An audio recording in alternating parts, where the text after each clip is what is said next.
শেষ দুই টি-20-র জন্য 15 সদস্যের দল ঘোষণা করেছে বিসিবি। দলে ফিরেছেন সৌম্য সরকার। আগে জাতীয় দলে সুযোগ পাওয়া ক্যারিয়ারে দ্বিতীয় অভিষেক হবে বলে মনে করেন সাব্বির রহমান। বাংলাদেশ দল পেল দারুণ সুখবর। ব্যাটিং কোচের দায়িত্ব নিয়ে মোহাম্মদ আশরাফুল ফিরিয়ে আনলেন সাব্বির রহমান আর সৌম্য সরকারকে জাতীয় দলে। চট্টগ্রামে ওয়েস্ট ইন্ডিজের বিপক্ষে 3 ম্যাচের টি-20 সিরিজের শেষ ম্যাচেও হতাশাজনক পারফরমেন্সে হোয়াইট ওয়াশ হলো বাংলাদেশ দল।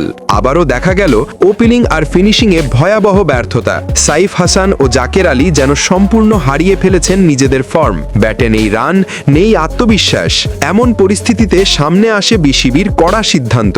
আয়ারল্যান্ড সিরিজকে সামনে রেখে ব্যাটিং কোচের দায়িত্ব পেলেন বাংলাদেশ ক্রিকেটের প্রাক্তন তারকা মোহাম্মদ আশরাফুল। দায়িত্ব নিয়েই আশরাফুল জানিয়ে দেন, দলে দরকার আগ্রাসন, দরকার মানসিক শক্তি। আর সেই আগ্রাসন ফেরাতে তিনি বেছে নিয়েছেন সাব্বির রহমান আর সৌম্য সরকারকে। সাব্বির রহমান, যিনি একসময় টাইগারদের সবচেয়ে ধ্বংসাত্মক ব্যাটারদের একজন। তার স্টাইল, তার ফিনিশিং আর মাঠের আগ্রাসন ফিরিয়ে আনতে পারে পুরনো দিনের বাংলাদেশকে।